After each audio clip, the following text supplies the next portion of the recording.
start.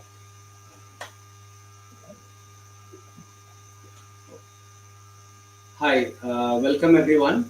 It gives me great pleasure in inviting Professor Rohit to give this talk.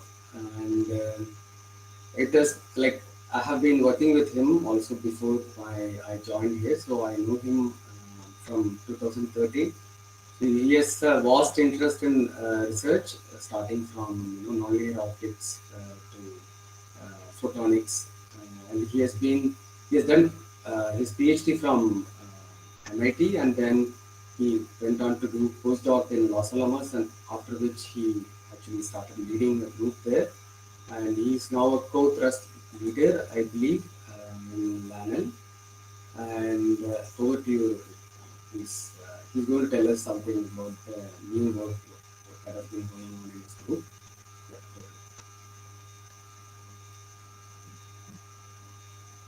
And should I go ahead, Kamaraju? Yes. Okay, yeah, well, thanks so much for the introduction, Kamaraju.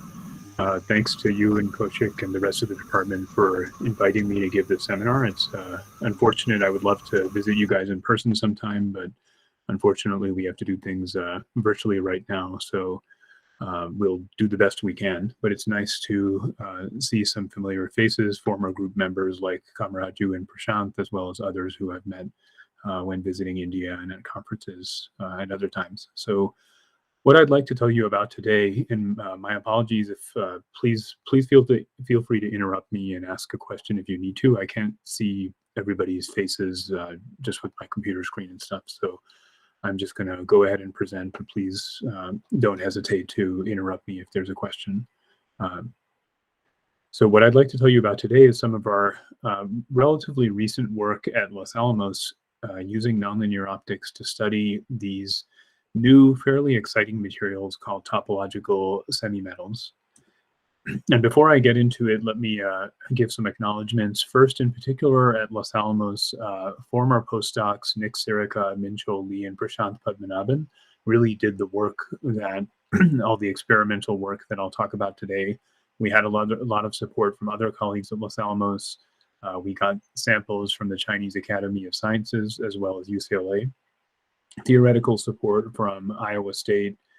More samples from Rutgers and Princeton, and then help with ultrafast X-ray experiments from MIT and SLAC. And all of this research was again done at the Center for Integrated Nanotechnologies at Los Alamos National Lab and supported by different US funding agencies.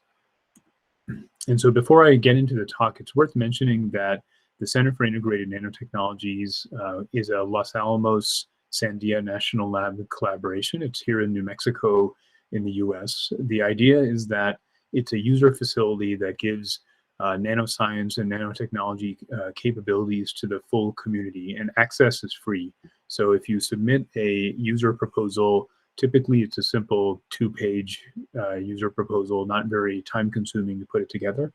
And if you do that and it gets approved, then you get free access to the facilities, to the expertise of the scientists at CENT. And so if you're interested in learning more, please take a look at the website. Yeah, I know it's not easy for people in India to send students, for example, to the US to do experiments here, but we even have theoretical collaborations that can be set up. So if you need help with analyzing data with specific computations, even that can be done. And so please take a look at the website or feel free to contact me to learn more.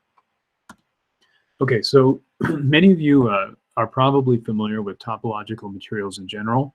Topological insulators were discovered over 10 years ago now. And the idea in topological insulators, as you probably know, is you get this you get this dispersion that's linear in energy momentum space, unlike the normal parabolic bands we see in semiconductors, metals, and conventional insulators. But in topological insulators, these linear dispersing states really only occur on the surface of the material. And so about 6 or 7 years ago now, topological semimetals were discovered. And the nice thing about these materials is that in 3 dimensions, they exhibit this linear energy momentum dispersion. And so this now broadens the classification of topological materials beyond just insulators to these gapless semimetals. And so you can have both Dirac semimetals, which are kind of like a 3-dimensional analog of graphene, you have these spin degenerate states meeting at a Dirac point. But then if you break time reversal or inversion symmetry, these spin degenerate states split into two spin non-degenerate states, and you get these Weyl cones that meet at Weyl points, again with linear energy momentum dispersion, but now the Weyl cones come in pairs. And so this leads to all sorts of interesting physics. You get these interesting Fermi arc surface states that connect the Weyl points. You get, if you apply parallel electric and magnetic fields, you can pump charge from one Weyl point to another.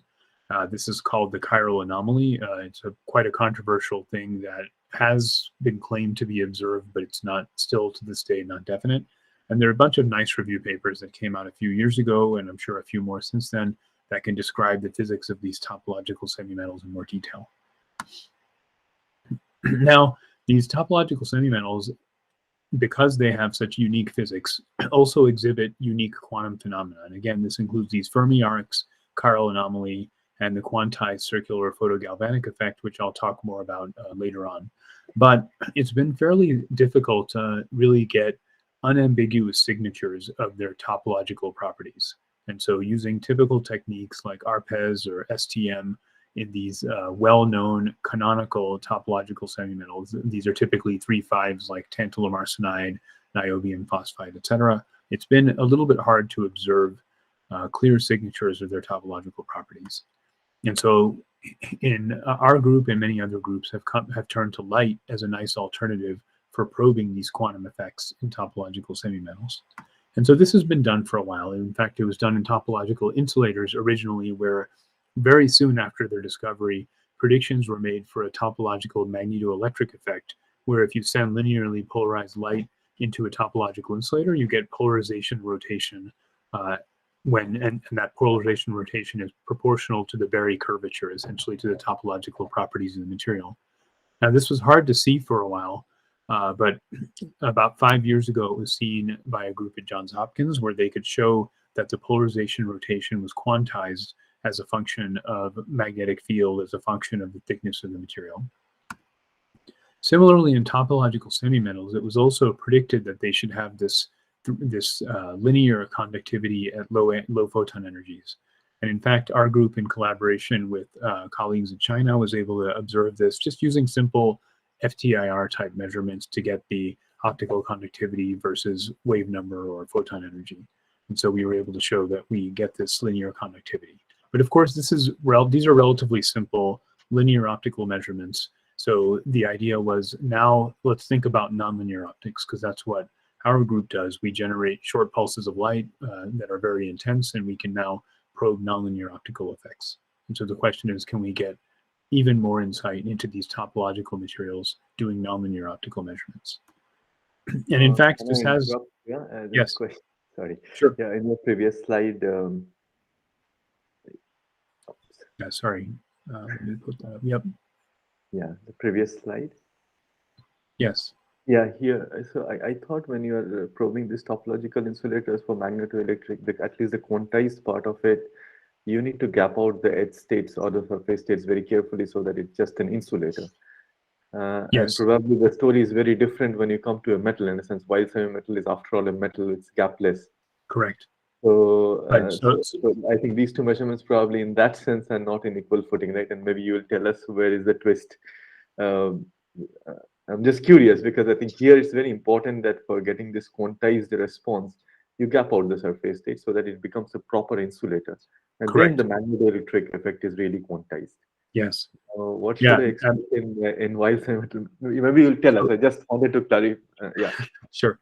Yeah, these are very different. You're absolutely right that these are different. I mean, so in fact, as you rightly pointed out, it was, for a long time, it was very hard to observe this topological magnetoelectric effect, because the topological insulators that were fabricated were intrinsically doped.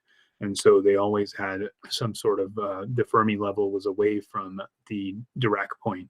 And so because of that, it was really hard to observe this topological magnetoelectric effect for several years. And it was only once really clean, really undoped, purely insulating in the bulk type materials could be made that this was observed.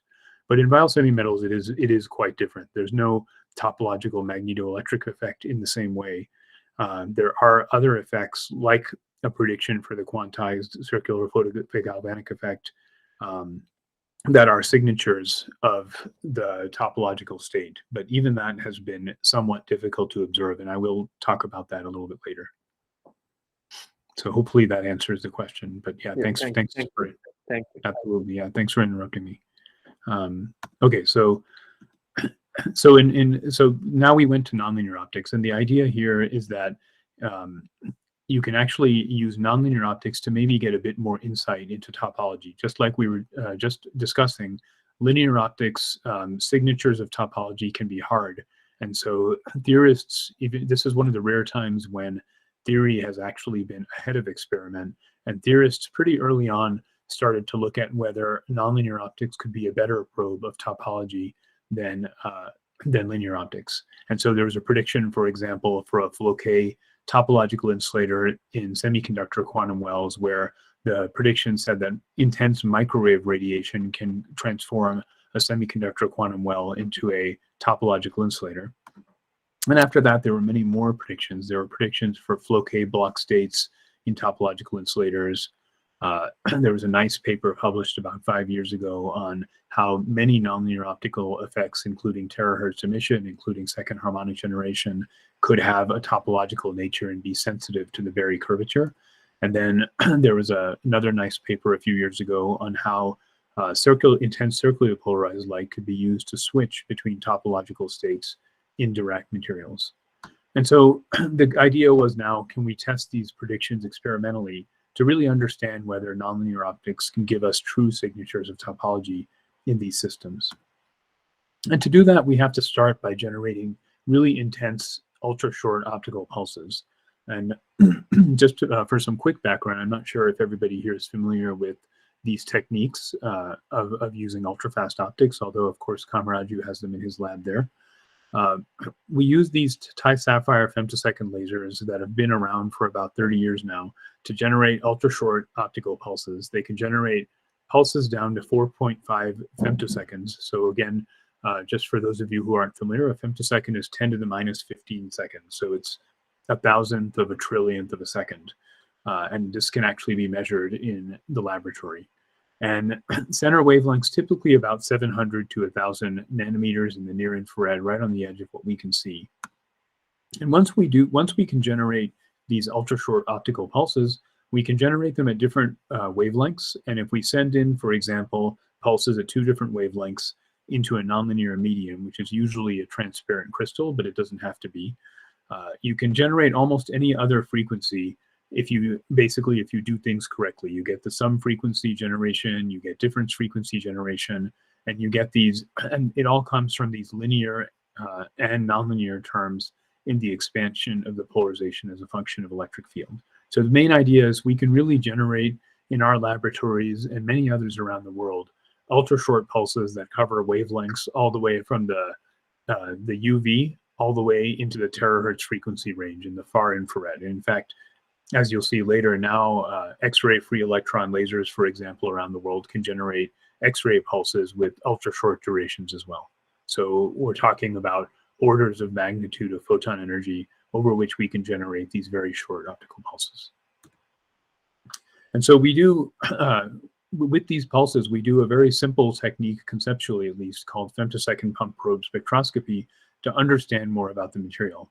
We use a pump pulse. We take this initial crystal, for example. Again, this can be done on chemical systems, biological systems, as well as physical systems. But for the simplest example, we just take a simple crystal. We excite it with a pump pulse. That changes the material in some way, let's say by setting atoms in motion that might vibrate. And then we sent in another weaker probe pulse after some time. And we measure either the transmission or the reflection of this probe pulse as a function of time between these two pulses. And we vary the time between the two pulses just by varying their path length in real space. And so by doing this, we can actually track out the changes in this material and how long they take to recover back to equilibrium. So this is, again, a technique known as pump probe spectroscopy. Conceptually, it's maybe the simplest ultrafast optical technique. It's maybe not necessarily the most insightful, though.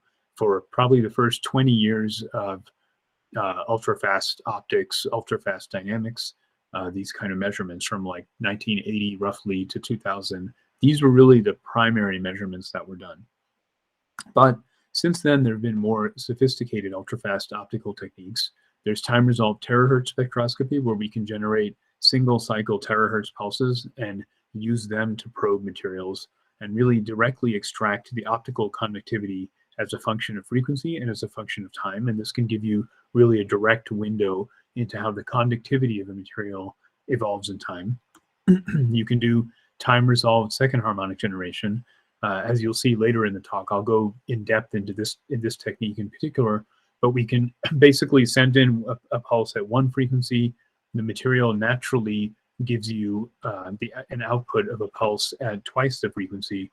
And it turns out that only happens in materials with broken inversion symmetry in some way.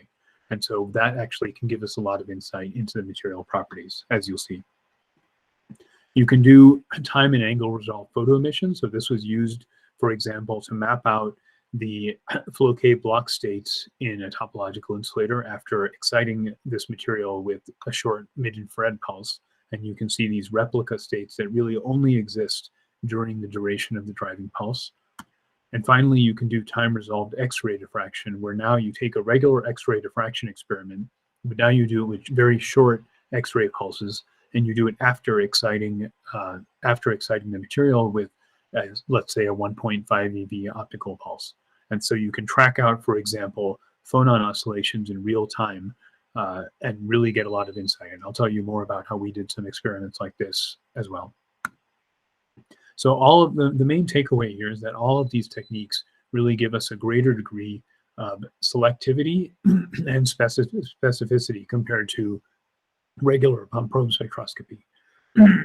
Excuse me. And that gives us a chance to really directly probe the properties of the material. And so this has been done on topological materials before. There was a nice paper about 5 years ago on using terahertz emission from the canonical topological insulator bismuth selenide. And in this paper, they were able to show that terahertz pulses after optical excitation are emitted intrinsically from this material, and that gives insight into the photocurrents that are driven in different directions. Similarly, our group published a few years ago a paper where we used intense terahertz pulses to drive phonon modes in bismuth selenide, and we could use second harmonic generation afterwards to look at how the symmetry of the material intrinsically changed. There was a nice paper published a few years ago using ultrafast electron diffraction to look at symmetry changes on very short timescales in this type 2 topological semimetal tungsten ditelluride. And finally, just last year, a paper was published by a group in Japan showing that you can actually get harmonic generation in cadmium arsenide, a Dirac semimetal. So you start with a terahertz pulse around 1 terahertz, but then you see these nonlinearities at higher terahertz frequencies that are multiples of this first terahertz pulse. So nonlinear optics has been already established as a nice tool for probing these topological materials. And so I'd like to tell you about some of our work in this space with this after this introduction. And what I'll tell you, the real question we're asking is what happens in the canonical Weyl semimetal tantalum arsenide after we excite with 1.5 eV or 800 nanometers. Now we've used different techniques to track out the processes that occur after we excite. We've used time-resolved second harmonic generation to show that we get photoinduced symmetry breaking on a very fast time scale within about a picosecond or a trillionth of a second.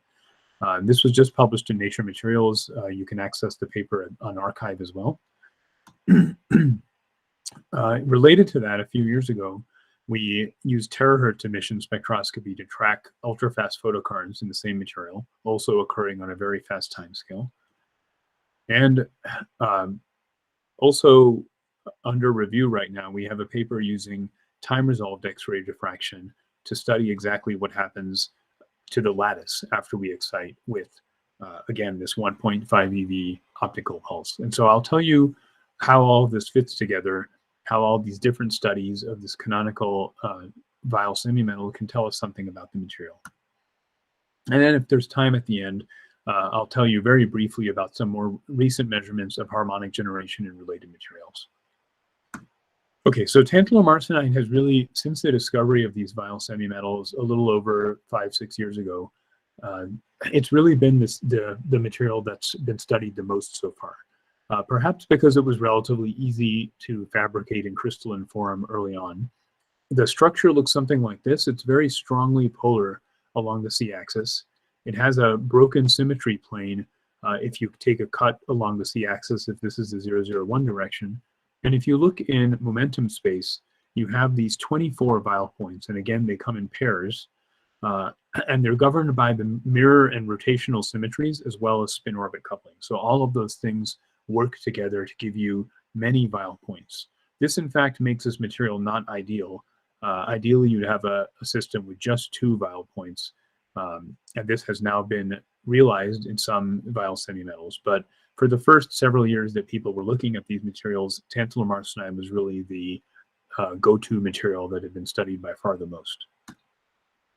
And so early on, we performed some linear optical measurements with our colleagues in China on this. We measured the linear optical conductivity. Here we're plotting conductivity versus wave number as a function of temperature. And you can see there's this linear component at low frequencies, which again is consistent with the theoretical predictions I showed you before. And we see the interesting thing that our postdoc at the time noticed was that this specific phonon mode has a line shape that changes with temperature. And in fact, if you look a little more closely, you can see that the line shape at high temperatures is more Lorentzian, but as you go to low temperatures, it becomes this Fano-type line shape. And this is, in fact, a signature of strong electron-phonon coupling, and we were able to show it was related to one of the specific Weyl points in this material. But I won't talk too much about this anymore. The details are in these 2 papers from several years ago. So we did these linear optical measurements, but again, we're a group that does nonlinear optics that uses ultrashort pulses to probe materials. And so the idea that we wanted to examine was, can we get more insight this way? And of course, we weren't the first group to think about this. In fact, a paper out of Berkeley a few years ago was able to show that in tantalum arsenide in particular, but also in other Weyl semimetals, there was a really gigantic nonlinear second harmonic generation response. And again, second harmonic generation is just when we send in an ultrashort optical pulse at some frequency, and through intrinsic symmetry breaking in the material, you get out the second harmonic or the doubled frequency pulse coming out of it. And so they did this, and you do this as a function of incident polarization for different output polarizations. So you send in this case, 1.5 eV pulses. You vary the polarization of those 1.5 eV pulses. And at each point, you measure the intensity of the 3 eV pulses coming out. And you can measure them for either perpendicular or parallel to the incident pulses. And if you do this, you can see that tantalum arsenide, you can extract the nonlinear optical coefficients. And you can see this is about an order of magnitude larger than the standard nonlinear optical materials like gallium arsenide, zinc telluride, lithium niobate, et cetera, that have been studied before. So this is really an exciting result. And the main thing is that it comes from broken inversion symmetry. And if you write out the expression for SHG in terms of photocurrents, in terms of second harmonic generation, the main thing to look at is you have this contribution due to shift current, which really just says that the charge density within a unit cell of the material is shifting. But that's the dominant contribution to second harmonic generation in these materials. You also get another contribution due to topology, in particular the difference in Berry connection between bands, but that's a little harder to nail down.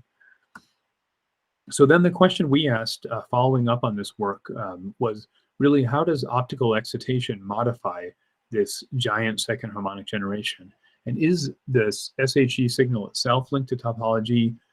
Is the dynamics, can we learn something about it linked to topology? And so when we did this, sorry to interrupt. Yes, Is there an easy please. way? Okay, you did show an expression, mathematical expression, but is it an easy way to see why the frequency? So what you're saying is you shine light with the frequency omega and you get back light with the frequency 2 omega. Correct. So somehow when you are exciting, it basically means probably the fundamental excitations are not absorbing omega, but they are probably absorbing a double of omega. And then they are de-exciting back. Can I think of it that way? I mean, I just wouldn't I'm trying exactly to. think of it that way. It's more, Okay, you can so how think of should it I more, think? yeah, you can think of it more like a strongly driven harmonic oscillator maybe, or a strongly driven dipole that if you drive it in the linear regime, yes, it'll absorb. No, maybe you're right. Maybe this is an okay way to think of it, because if you drive it in the linear regime, of course, it'll absorb. But as Yeah, you drive it stronger and leading stronger, transitions will be like, in a sense, what you're saying is in nonlinear regime, I have possibility of absorbing higher number of photons. So I don't absorb a single photon with h cut omega, but I absorb two photons with two h cut omega, and then I well, de-excite. remember, we're not absorbing though. We're emitting photons at 2 omega. So essentially, you can think of it as you're driving this harmonic oscillator strongly enough that it's absorbing these incident photons and re-radiating them with relatively Yes, low efficiency in most materials at twice yes, the frequency.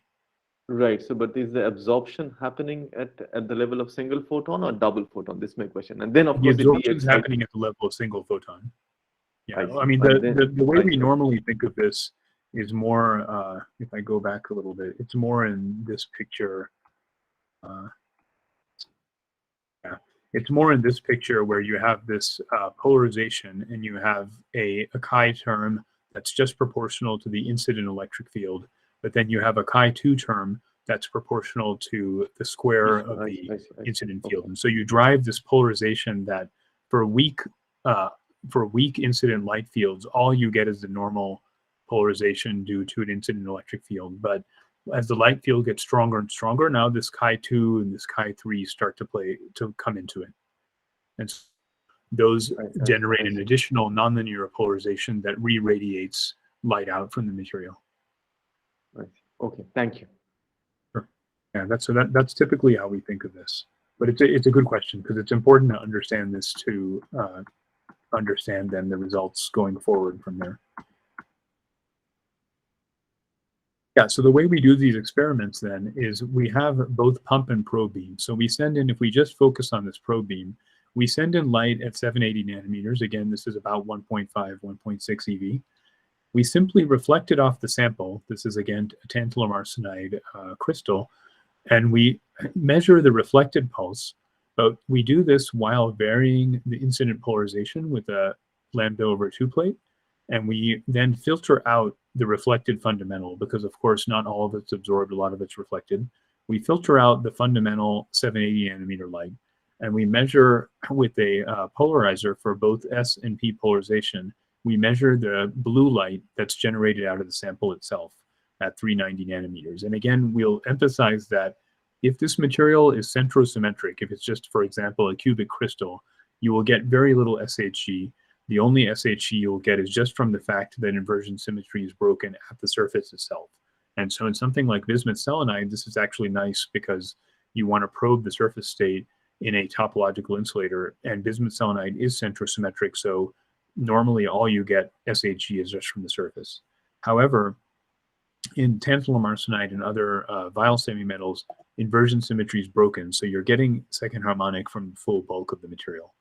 And then by varying the incident polarization and measuring the intensity at twice the frequency for different output polarizations, we can actually get some insight into the lattice and the crystal properties of the sample. But then we do one more thing. We actually come in now with a separate pump pulse, and we measure now the same thing, this SHG pattern, but we do it as a function of time after the pump pulse. And we do this in tantalum arsenide. We have this peculiar surface, this 112 surface of the crystal, because that's one of the natural growth directions. Our crystal had, if you look at the 112 surface, you can actually see in this 112 plane, you actually get two high symmetry directions. You get the 1, -1, 0 direction on one edge of the crystal, and you get the 1, 1, -1 direction on another edge. And I'll tell you why this is important in the next few slides. But we're looking at this unusual 112 surface.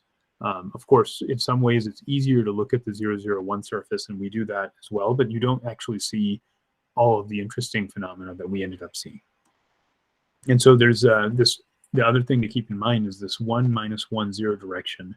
We can think of it as just in plane. And the direction that's sensitive to this broken inversion symmetry along the z-axis is this 1, 1, -1 direction. And so this is what our crystal looks like. Again, you have these two in plane and out of plane or sensitive to the z-axis directions. So we did static SHG patterns. I won't show them here, but they agreed well with the giant SHG results I showed you a few slides ago that were in this paper. But if we do now time resolved SHG, here, this is what the pattern looks like as a function of polarization. Here again, we're sending in 1.5 eV light. We're measuring out 3 eV as a function of incident polarization. And right now we set our output polarizer to measure this 1, 1, -1 direction. So it has an out of plane component in the material.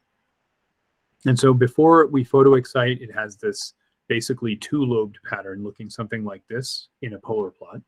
But after we photoexcite now, we see that there's a big drop in the second harmonic signal. This is after we've hit it with a separate pump pulse.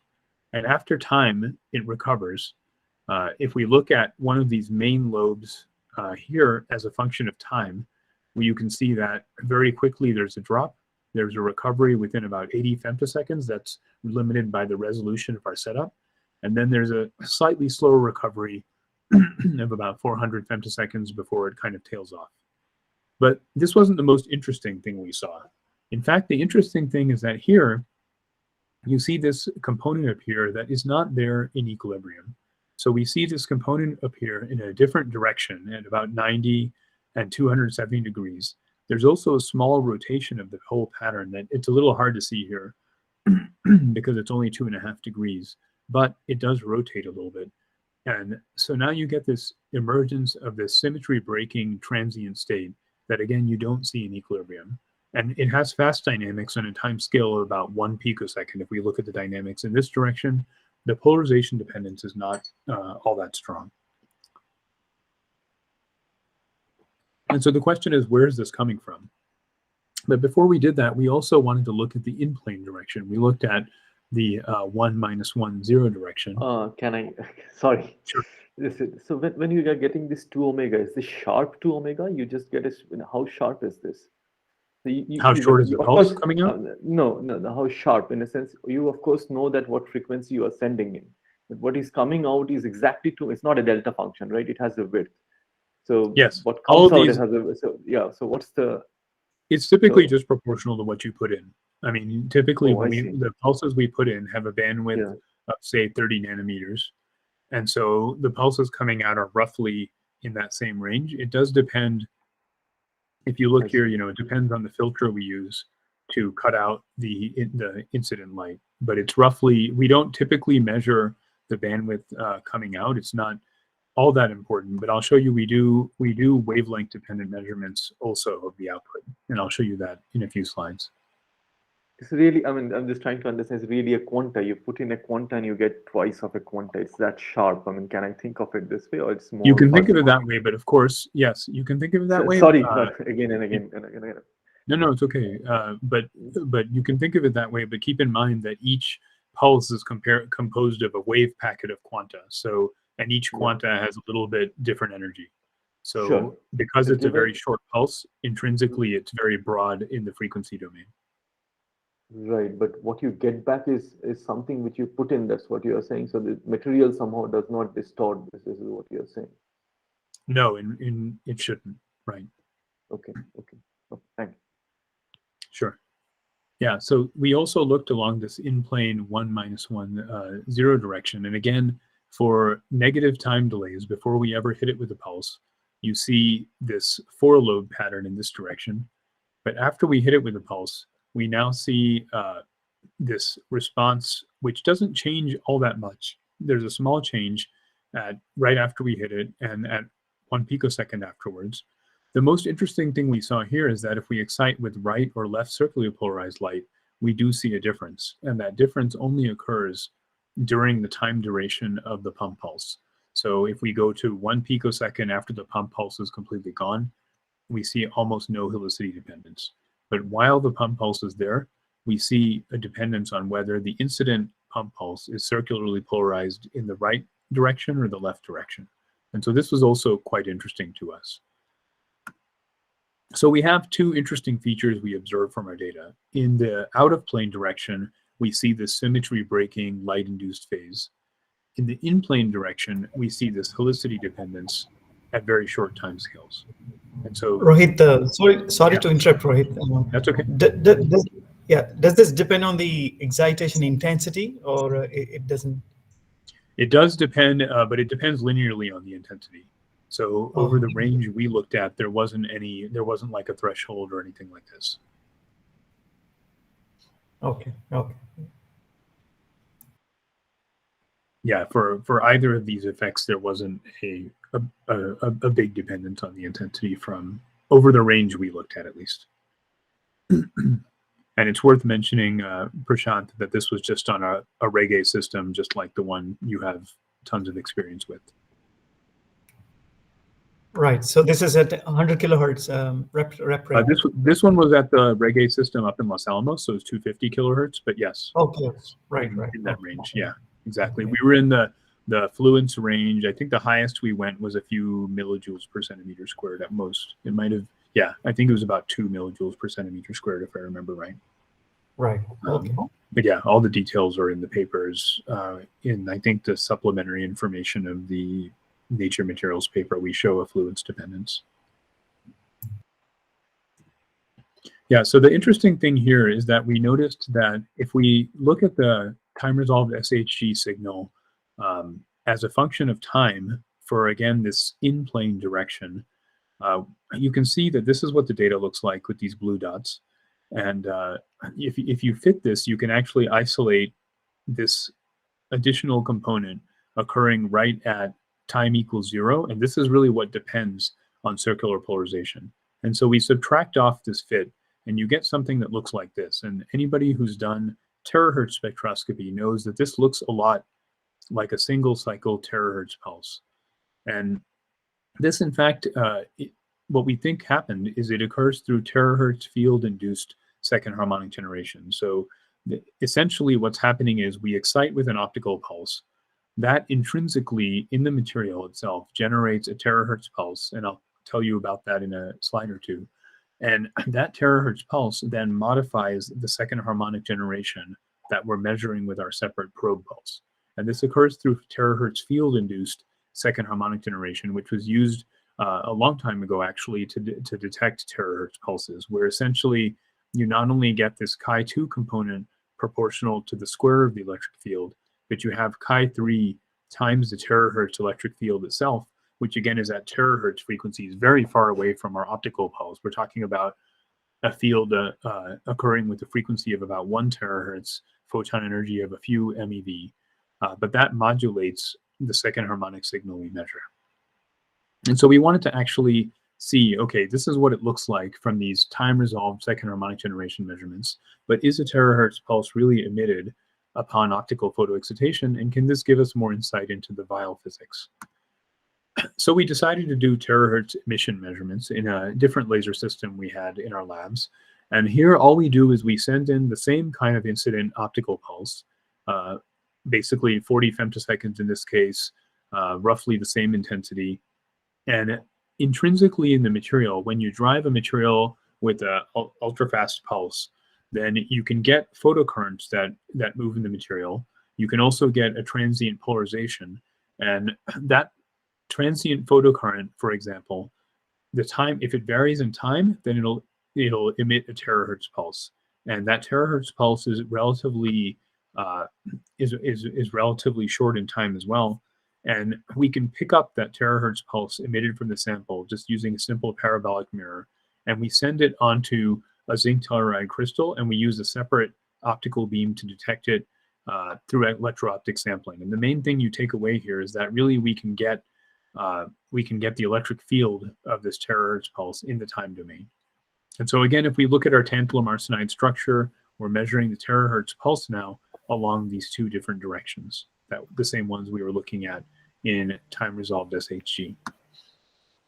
And we make the same kind of plots. We vary the incident polarization. We look at the intensity of the output terahertz pulse, or the electric field of the output terahertz pulse. And we see that the polarization dependence for both the Rohit, sorry to interrupt you again. Yeah. Can you go back to the previous slide? Yep. You have this quarter wave plate there. Is it to have that sigma plus and sigma minus both, that you want that excitation to see both Yeah, the I component? mean, no, this is just for normal electro-optic sampling. This is just No, this is the wave plate yeah. Mhm. before your parabolic. I mean, is it Oh, actually yes, yeah. This is just to for the sigma vary plus the and sigma minus? correct. Yeah, this is just to have right and left circular polarization incident on the material, because as we mentioned before, we saw the whole reason for doing terahertz emission on this was because we saw this interesting polarization dependence. And because we saw this dependence on sigma plus and sigma minus polarization, we then, on top of that, we're able to see that, oh, this looks kind of like a terahertz pulse. So we wanted to determine, really, are we actually seeing a terahertz pulse from this material? Can I just ask one quick question, please? Yeah. In the last slide, I might have missed the. How did you generate this plot? Just the previous This slide. one? No, 2 slides back. Yes, here. Here, okay. Yeah. Can you just explain a little bit more about how do you generate this? Yes. This second graph.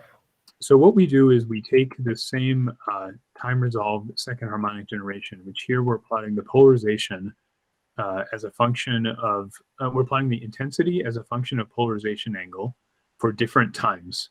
So yeah, all of this is kind of complicated if you haven't seen much of it before, but we're plotting the intensity as a function of polarization, incident polarization for different times. And here we're plotting it for 2 different pump polarizations. But then we can actually just sit at one of these peaks and look at the time evolution of the signal. And so that's what this is. We see now the change in the second harmonic signal induced by the pump pulse as a function of time. And that's what these blue dots are. And now we can take these blue dots. Again, this is what the second harmonic signal looks like as a function of polarization before we ever excite it with a pump pulse. Effectively, we're just sitting at one of these more intense points, in this case, this one, and we plot it as a function of time after we hit it with a pump pulse. We see how the second harmonic changes. We then fit the data with a simple exponential function that captures everything but this initial component around time equals 0.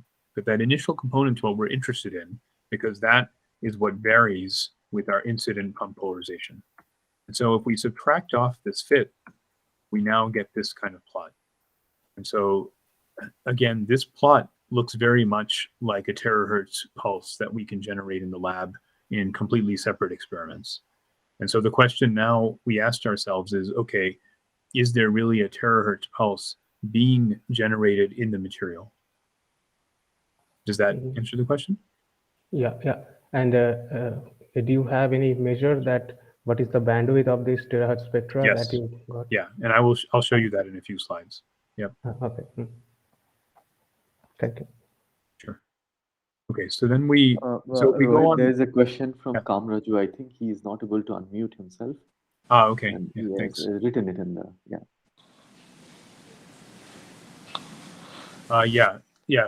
For Kamaraju, yes, the terahertz field strength is enough. I mean, we the end result is we do see this in our signal. So certainly terahertz induced SHG is occurring. We didn't explicitly measure the terahertz field, but it was relatively strong, comparable to something like you would get from zinc telluride. It's sort of in the same rough order of magnitude as that. Okay, I think it looks like there's one more question from. Hi, Rohit. This is Shiva from Chennai. Yes. Nice to see you again. You had visited us a few years ago. I remember. Yeah, I remember meeting. Nice. You had some nice facilities there. Yeah, just again, just maybe a related question about the SHG process. Yes. So in your depictions, like.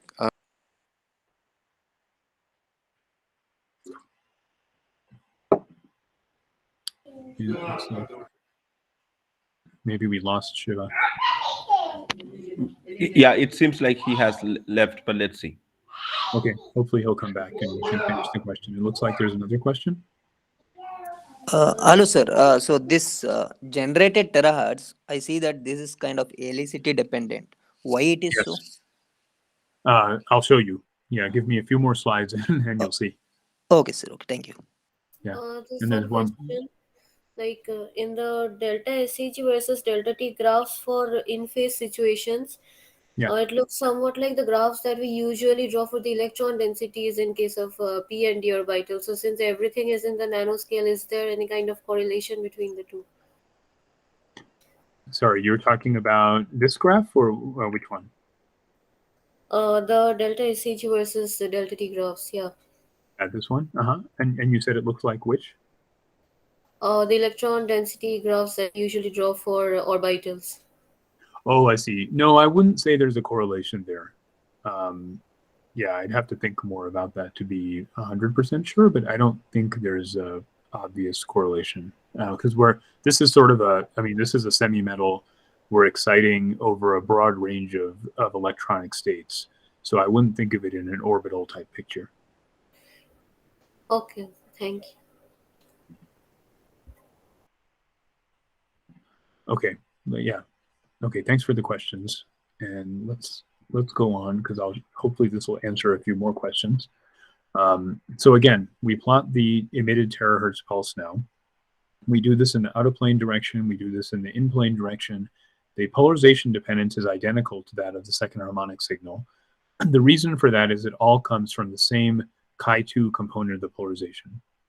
So again, you remember earlier, I showed you how in general, and you know this, of course, from basic electromagnetics, that the polarization of any material is proportional to chi times the electric field plus chi2 times the electric field squared, etc. And so that chi2 component gives us both SHG, but it also gives us this terahertz emission. And so we see that the polarization dependence is really identical to SHG as we'd expect. But there's more interesting things going on here. So now we're plotting the intensity of the emitted terahertz pulse. Here we're plotting it in time and as a function of the angle of our quarter wave plate. And so one side is right circularly polarized, one side is left circularly polarized, and then when it's zero, it's linearly polarized. And you can see the polarity of the terahertz pulse flips as we change the helicity of our optical pulse. So this tells us that the currents that are generating the SHG, the terahertz signal, actually are getting switched to be driven in one direction in one case, in the opposite direction in the other. And I'll show you a bit more detail in the next few slides. And then if we plot this, now we're taking this intensity and just taking cuts at different polarizations at -45, at -22.5 degrees, etc., different angles of the quarter wave plate as a function of time. And this is what the terahertz electric field looks like. You can see that the polarization is primarily along the in-plane 1-1-1-1-0 direction. There's a small component even when we come in with linear polarization, but it's much smaller than when we come in with circular polarization. And that tells us really what direction the current is flowing in. So we know the current now, we have photocurrents, we can switch them based on the helicity of our light, and the direction that they're flowing is along this 1-1-0 direction. Now, this circular photogalvanic effect. Sorry to interrupt you here. Again, I think it's a 3D samples. Is it you design it in a specific way so that you can really say which way the current is going? Because I think the flow is like a one-dimensional concept in some sense, and this is how it looks yes. like. Now, what are the details so that you know what is going on? Yeah, and we did do extensive measurements. I'm trying to remember if I have a slide on this, but we actually did measurements where we rotated the sample itself, and you can see that the current direction flips.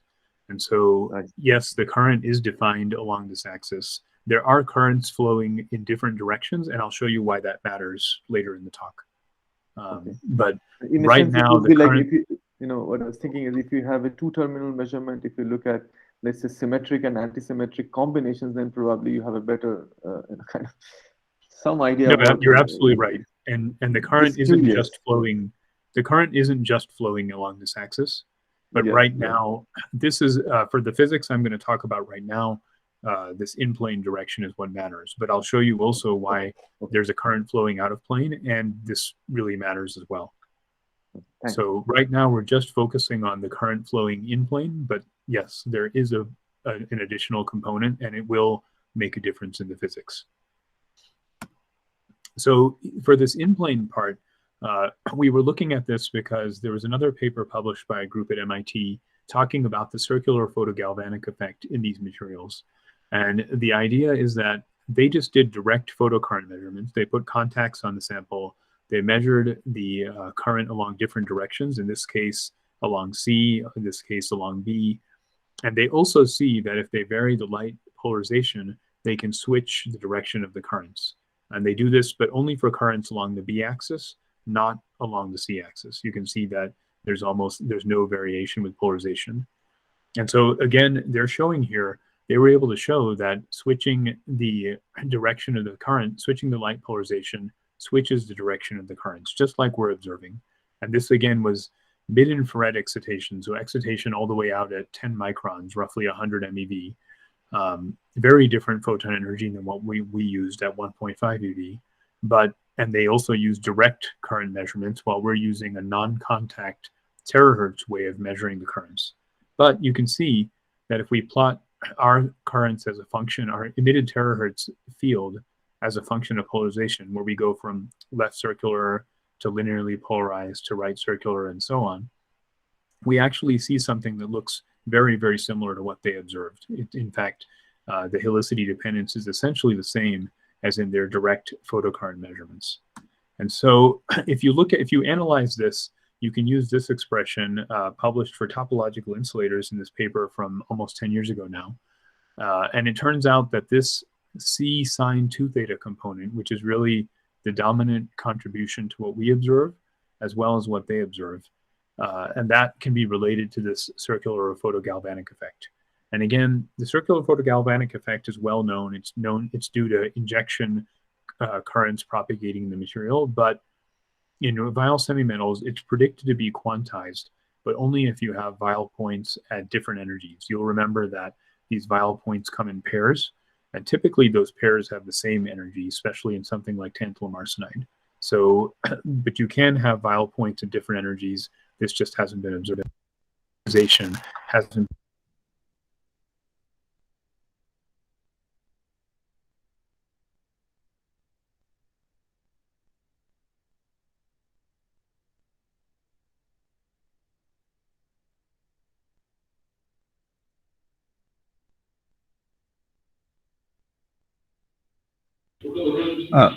Hi, can you hear Rohit's voice?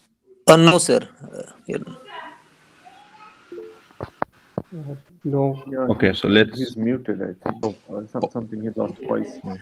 Yeah, let's see.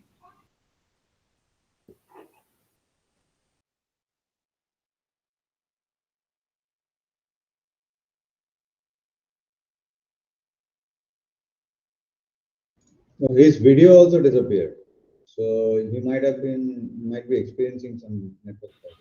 Yeah, I still see the screen. I mean, the more evidence for the CPGE. Then let's see. No, the screen can be seen. Even the laser pointer can be seen. But he. Okay. Okay, so I think he's still live. So let's see.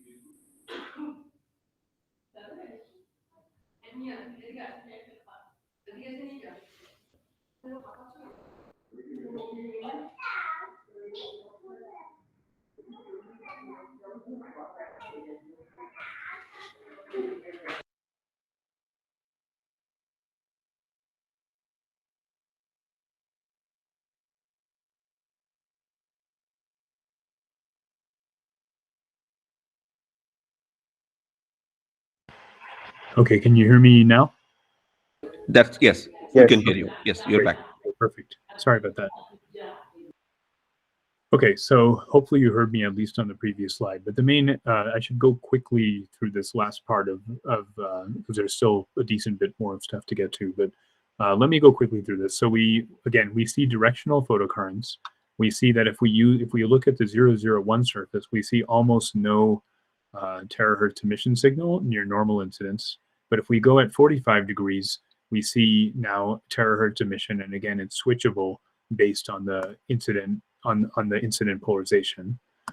And the main idea here is that you should see, it was shown in the previous paper from the MIT group that you get basically these currents are proportional to K cross C. So if you need some component that's perpendicular to the c-axis flowing. If you're only looking at currents along the c-axis, you won't see anything. And so you really, in this mechanism, the circular photogalvanic effect, you need these transverse photocurrents flowing in the AV plane. Now, the question about the bandwidth was asked earlier. We get this actually very broad emission bandwidth, actually all the way out to 10 terahertz. And that tells us, here's what the pulse looks like again.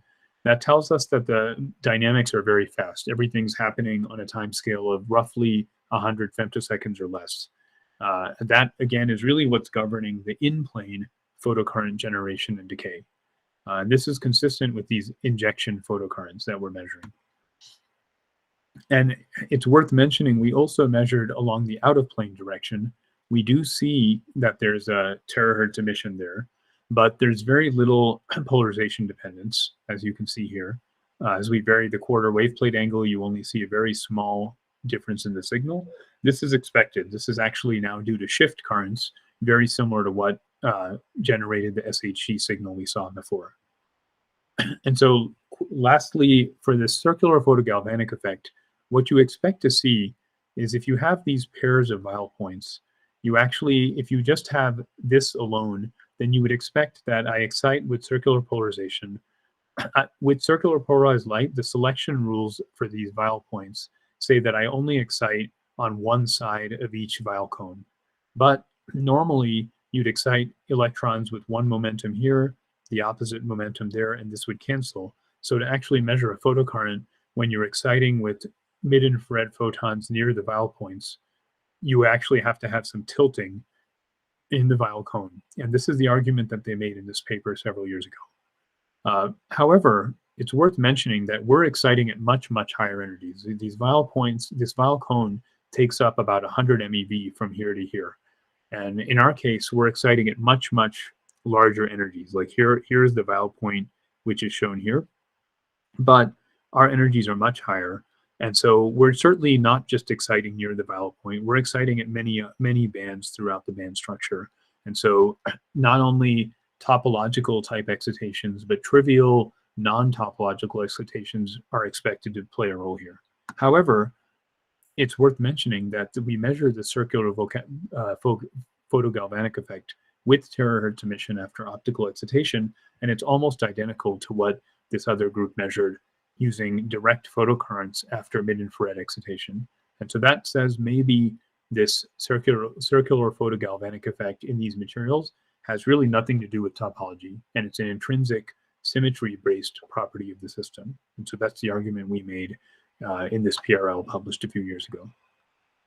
But getting back now to our time-resolved SHG data, as I mentioned before, there were two things we didn't understand. We saw this symmetry-breaking light-induced state in the out-of-plane direction, and in the in-plane direction, we saw this helicity dependence.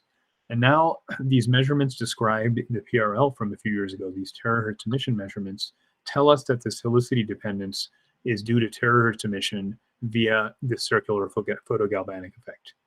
But now this still leaves us with the question of where's this symmetry-breaking light-induced transient state coming from? Again, this thing occurs within about a picosecond, and it is manifested by these small lobes that appear in the pattern on very fast timescales. But they do exist after the pump pulse is completely gone. So we decided to try doing infrared SHG. So this had been done by the Berkeley group as well a few years ago, where at 800 nanometers, they get this kind of pattern.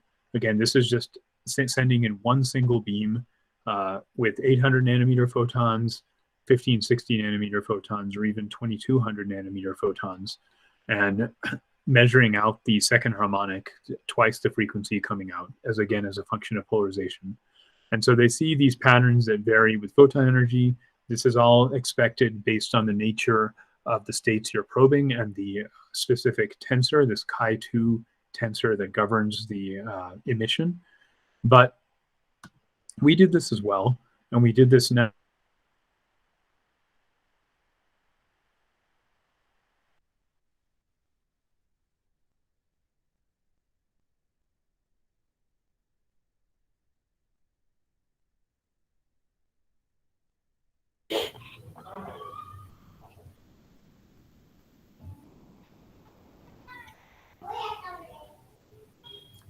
Okay, he dropped out, so hopefully he'll resume soon. I think internet problem. Even in Yeah. America, you have internet problem. So That's what it looks like. or not necessarily, maybe in between somewhere, right? Hi, Prashant.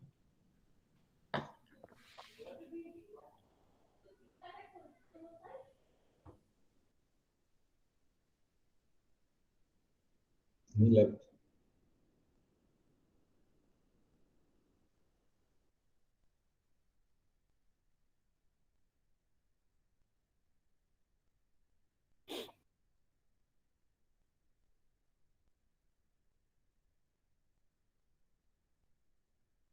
Let's see.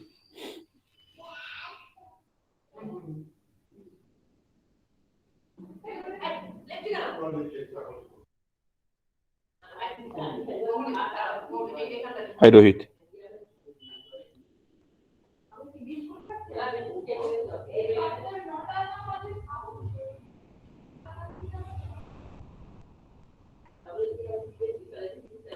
Hopefully, my end, I think it is fixed, or am I still No, having noise? yeah, no, definitely less. Okay, Hi, thank Rohit. you.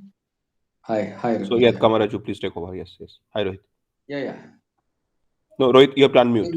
You are muted, Rohit. Rohit, you have to unmute. Okay. Okay. Sorry Thanks. about that. Can you guys hear me okay? I think Yes, that it's was a fine. problem Yeah, on my end. we Okay, can let me hear you. share again.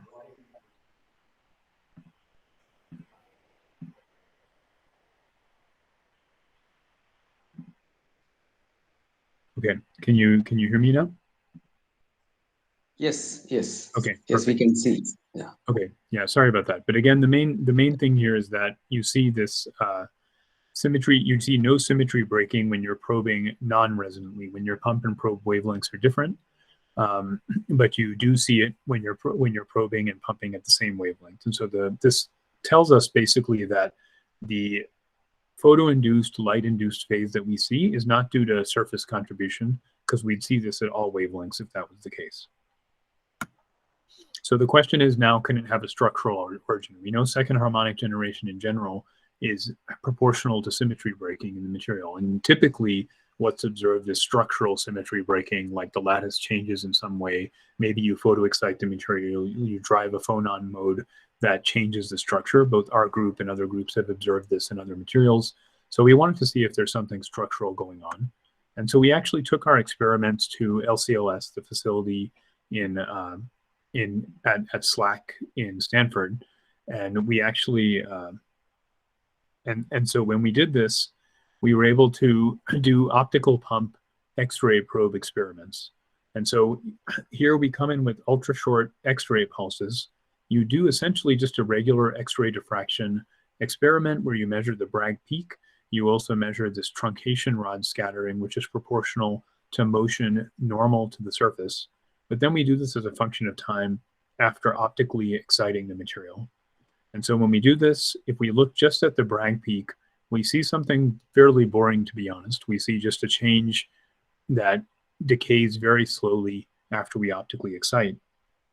But if we look at this truncation rod scattering, again, proportional to normal motion normal to the surface, we see something more interesting. Here's the Bragg peak, the dynamics. Again, we're plotting the change in intensity of the X-ray pulse as a function of time. And the Bragg peak dynamics are just consistent with heating. What that tells you already is we don't see any sort of very fast light-induced dynamics at early times. So that feature we see in the time-resolved second harmonic generation signal is very unlikely to be due to something structural happening. But we also saw some interesting physics here. So if we probe this truncation rod scattering signal, you see these oscillations in the signal as a function of time. And you can see that as we change the angle of this is actually not incident angle, in fact, it's the angle of the crystal, and we rotate the crystal by these very small amounts, you see the truncation rod scattering peak go farther away from the main peak, and you can see the oscillations change. And in fact, they start to have multiple frequency components. Typically, when you see these oscillations in time-resolved signals, they're most often, but not always, due to acoustic phonons or optical phonons. But in this case, the frequencies consistent with these oscillations give us acoustic phonons. And we can Fourier transform this. If we just extract the oscillations only and we Fourier transform this, you see that for various crystal angles, you get what we call a quasi-longitudinal mode at one angle. As we go to different angles now, you see a combination of two modes.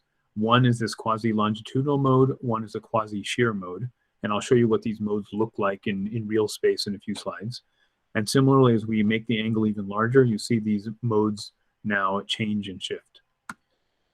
And so really, normally, you don't expect to see these shear modes. Normally, if I had a 001 crystal and I had acoustic phonon oscillations, they'd normally propagate right down the z-axis, and they'd be purely longitudinal. You would see no shear kind of motion perpendicular to the direction of your incident beam. But because we have this 112 orientation of our crystal, we can actually see this quasi-shear mode. And the X-ray probe is really nice because we can trace out the phonon dispersion by varying this rotation angle of the crystal. So you can't do this in an optical experiment. If we do optical pump, optical probe, you might see these phonon oscillations, but you can't trace out the phonon dispersion. So what does this look like really in real space? This is the crystal. Here's our 112 direction. Again, here's the A-axis, here's the C-axis, and you can see the quasi-longitudinal mode is basically corresponding to a longitudinal acoustic phonon mode, while the quasi-shear mode corresponds to a transverse acoustic mode propagating perpendicular in this direction.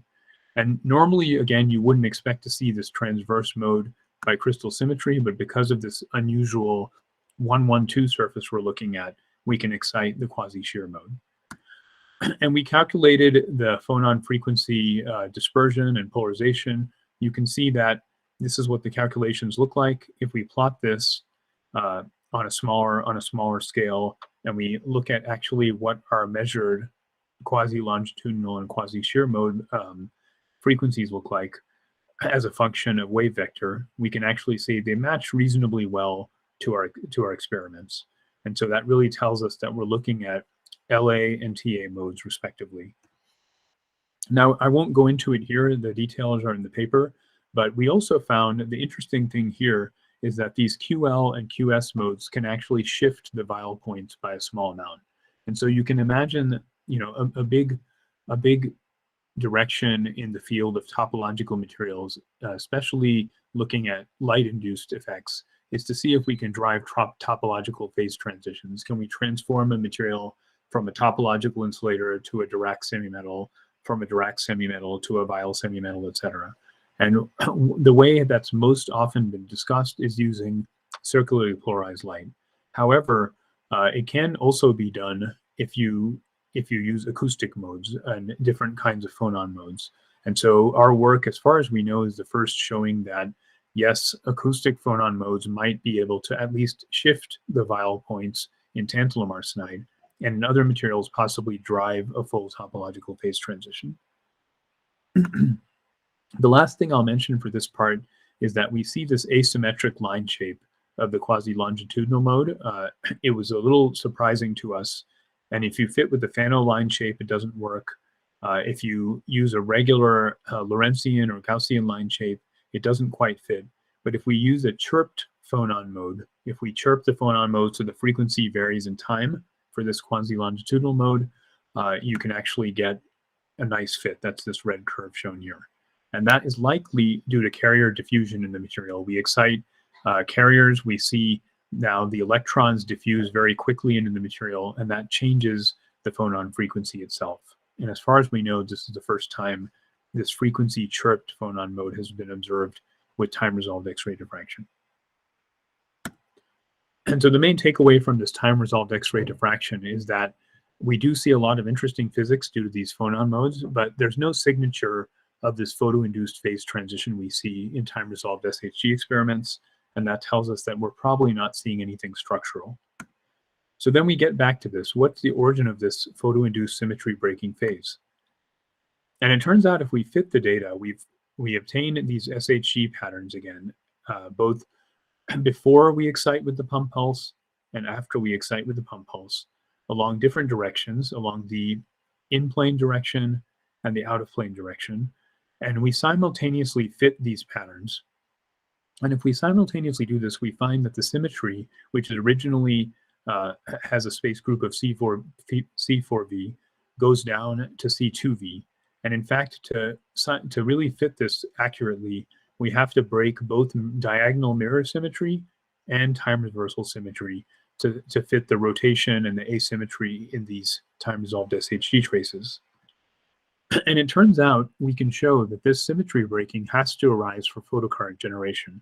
Now, I talked a lot about photocurrent generation along this in-plane direction. That was the terahertz emission that was discussed in our PRL from a few years ago. But again, as I showed briefly, there's also terahertz emission in this out-of-plane direction. And so in relation to the question asked earlier, there is most definitely terahertz emission currents propagating through the whole crystal.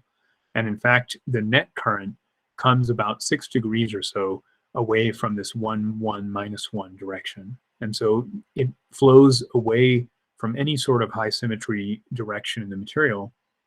And this actually breaks symmetry in itself. And this makes sense because this breaks diagonal mirror symmetry in space, but it also, you need a current to actually break time reversal symmetry since there's no magnetic field or anything applied here. And so this is all consistent with what we saw in our terahertz emission measurements. Really what's happening is that we see a current driven in the material after we excite with 1.5 eV, and that current breaks symmetry, and that's what shows up in our time-resolved SHG patterns. And then very quickly, those carriers scatter in momentum space to lower energies, and we now see that the current goes away, and there's no coherent directional current anymore, and that causes the SHG signal to go away within about a picosecond. And that's also consistent with the bandwidth of this 1, 1, -1 plot, which is much narrower than the broad bandwidth in this direction.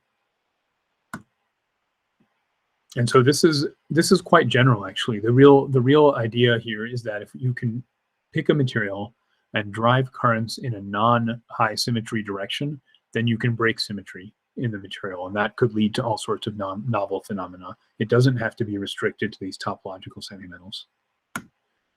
And so just to generally conclude what we've observed from all of our data, the question we asked, you remember at the beginning, was what happens in this canonical Weyl semimetal after 1.5 eV excitation. And what happens is we come in with our ultrashort optical pulse, we excite the material. Very quickly, we get these anisotropic photocurrents in multiple directions, both in the 1, -1, 0 direction, gives you physics that look like this, and also in the 1, 1- direction where there's really no polarization dependence. And so this current that's driven in the material emits terahertz radiation, which we can detect. That already tells us something about the material.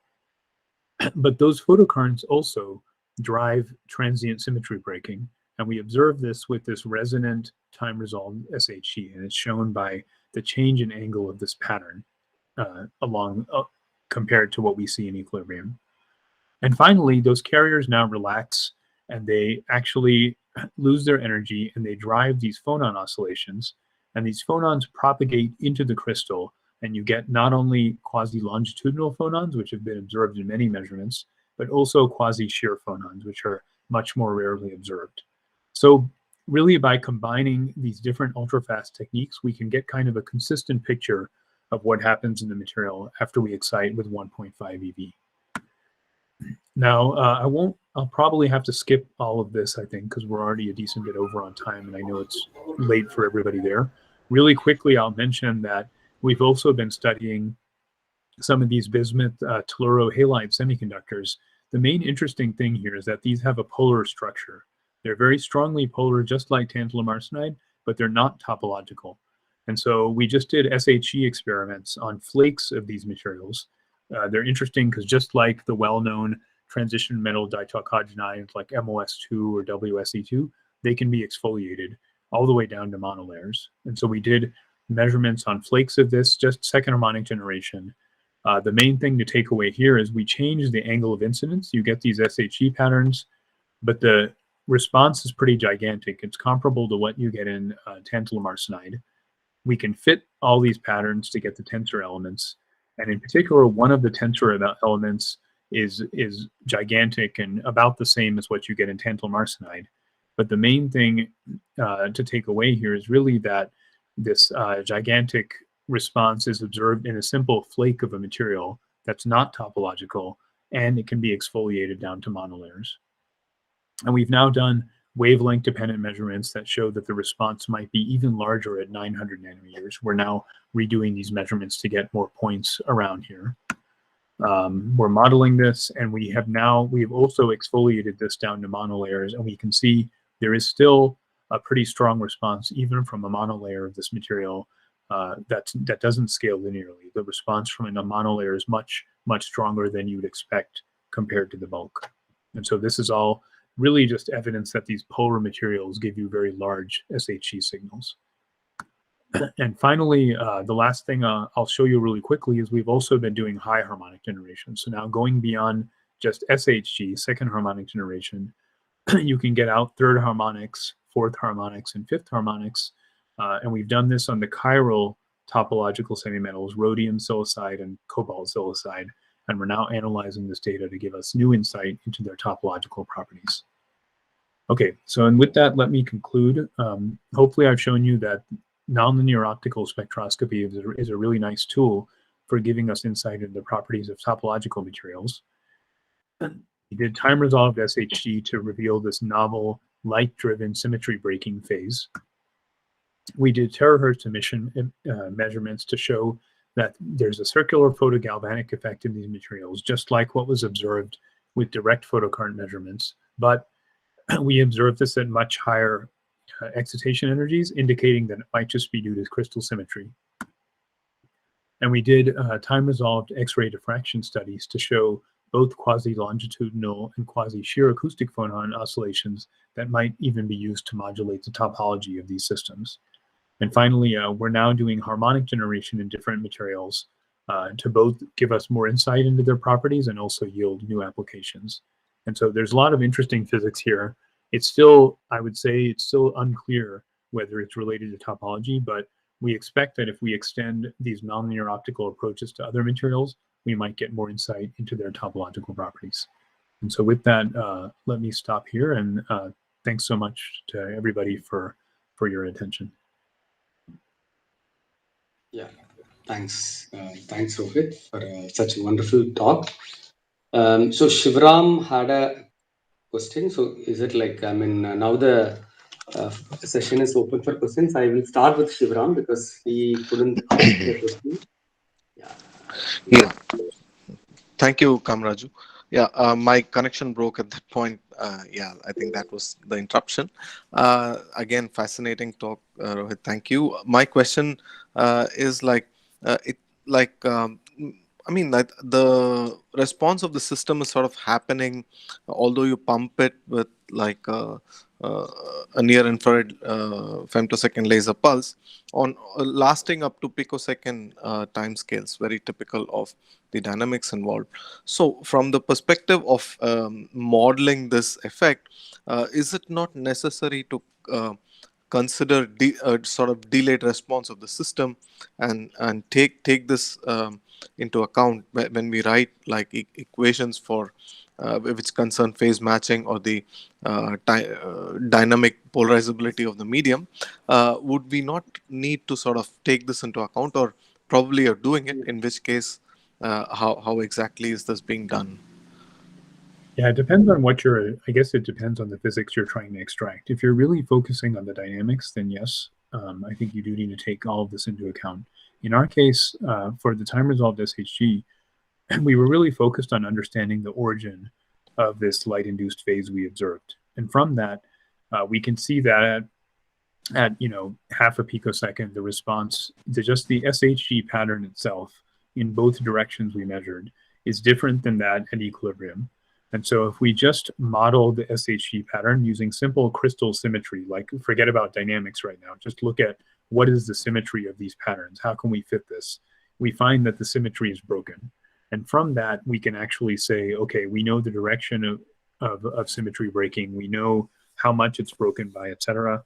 And then since we had already done these terahertz emission experiments, we were able to relate this to the specific currents and the directions they're being driven, because our symmetry, just the fitting of the symmetry patterns tell us that symmetry has to be broken, and not only mirror symmetry, but also time reversal symmetry, telling us it's not structural. So, but yes, if we were to really model the full pattern out to very long times, or to even to a few picoseconds, if you want to do this accurately, yes, you have to consider many more effects than we did. Yeah, thank you. I mean, I was actually motivated by the fact that you see actually a single cycle terahertz pulse, which is quite fascinating in the X-ray domain. Of course, this has, I mean, similar physics has been leading to questions like how instantaneous is a process and so on. So that was really fascinating to see. May I just pose a quick technical question with relation to this giant SHG observation? Since this is from really an atomically thin layer, like, what kind of detection do you need to catch the SHG signal? This is also very of interest to me to learn here. Yeah, I mean, in the last part, I really quickly went through I mean, of course, tantalum arsenide was all from a bulk crystal, but in the bismuth, plurium, bromine experiments we did, we honestly, with all of the SHG, we detect with just a photomultiplier tube, and we're not doing anything too special for detection, just a photomultiplier tube and lock-in detection. It just happens that for some of these monolayers, the SHG is large enough that really, if you focus down with a microscope objective and you collect it efficiently, it's not as hard to measure as you might think. Like for MOS2, this is well known, but for, and if you have, then if you want to get technical, I mean, doing this with like a 1 kilohertz amplifier, I think would be hard, because I think your chances of damaging the sample before you can actually measure anything are very high. But if you do this, in our case, with a 100 kilohertz to 1 megahertz type amplifier, you can do this. Or, for example, Xiaodong Xu's group at Washington has done this extensively with even just oscillators. So I think, so detection, I mean, for some of these materials, the SHG signal is quite strong. And so you can actually see it relatively easily. Okay. Yeah, that's very encouraging. Thank you. Yeah. Yeah, I guess there were a couple of other questions. I think. Jit, can you ask? Hi, Rohit. Thank you very much for this nice talk, and it's really a coherent story regarding coherent excitation physics. So I have a couple of questions, but the first one I have is from the flow of the talk that I understood is basically when you excite the systems, you basically get the this terahertz generations, which is, you are saying, due to the photogalvanic effect, and which is very in terms of time delay is very fast, in less than a picosecond or so, and that after that you in the extra diffraction time resolved X-rays measurement around 20 picosecond or so, you don't really see any symmetry breaking. So that's right. So I feel that in between these two time scales, the system is recovering. The broken symmetry is getting restored. So do you have any insight about that? Yeah, we do. So what I would say is happening. Let me go back to this one slide real quick. So here, again, as you said, I mean, we excite the system very quickly on very early timescales. We're exciting only electrons, right? So we excite these electrons very quickly. They flow in the material. And if you think about it in momentum space, we're just exciting over a small region of momentum space to start with. And that gives you these coherent currents. In the in-plane direction, they emit terahertz radiation in both directions. For the in-plane direction, you get this Helicity dependence. For the out-of-plane direction, there's no Helicity dependence, but the net photocurrent gives you something that gives you this symmetry breaking. But very quickly, within a picosecond, these carriers scatter in momentum space. And so this symmetry breaking signal goes away. Now, the changes in the SHG signal are still there for longer periods of time, but the symmetry breaking aspect is gone. And now, if you're familiar with pump probe experiments, for example, now the carriers are just relaxing as in a regular pump probe experiment. And as they relax, they give their energy to the lattice, and that drives these coherent acoustic phonon oscillations. And so now you drive these coherent acoustic phonons that are propagating into the material. So after a few picoseconds, the energy is really primarily now in the lattice, not in the electrons anymore.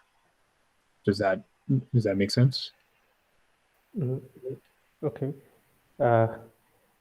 And the next question I have, in one of the slides you showed that this sample shows some higher order of electron phonon coupling around 253 centimeter inverse. So yes. So does it imply the physics you were observing?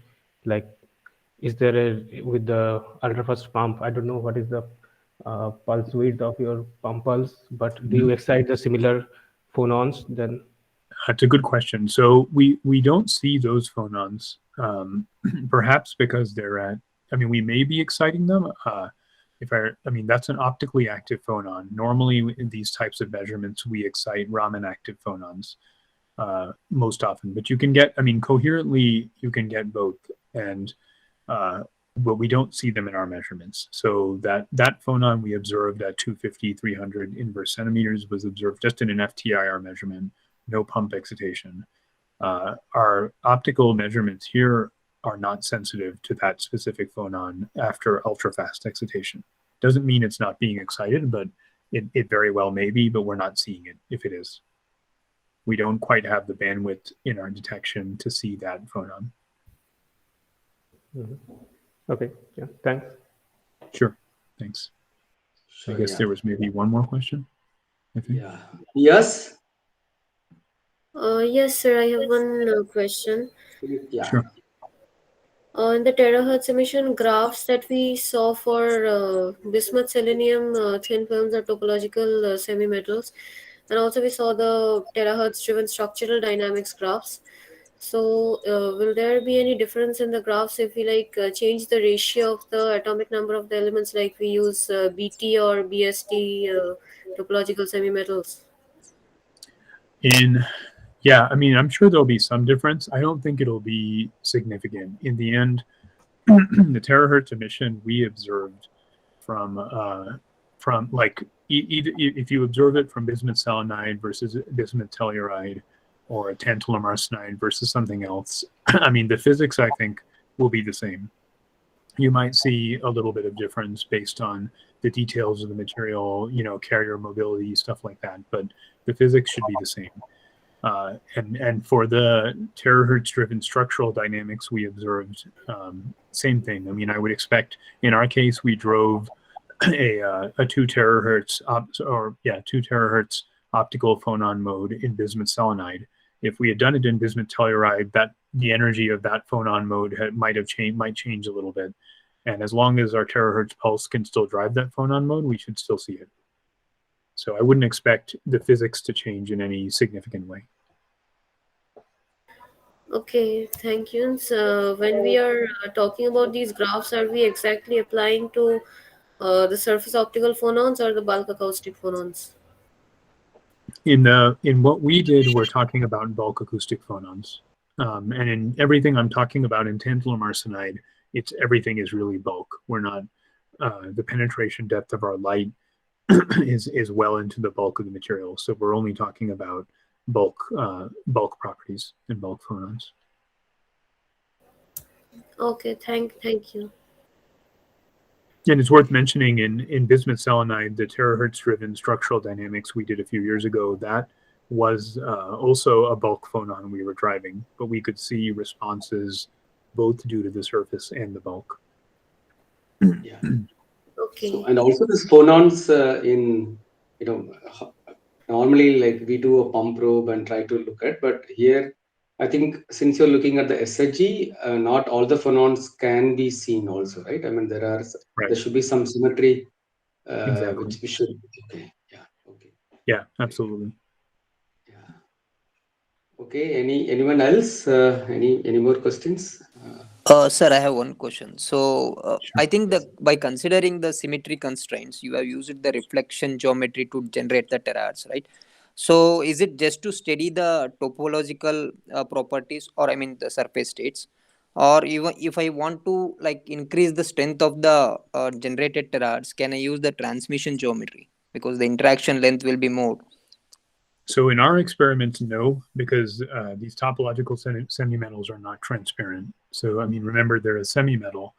And so, I mean, maybe if you were to fabricate a very, very thin, a thin sample of it, it might be possible. But in this case, I would say no. In a topological insulator like bismuth selenide, maybe.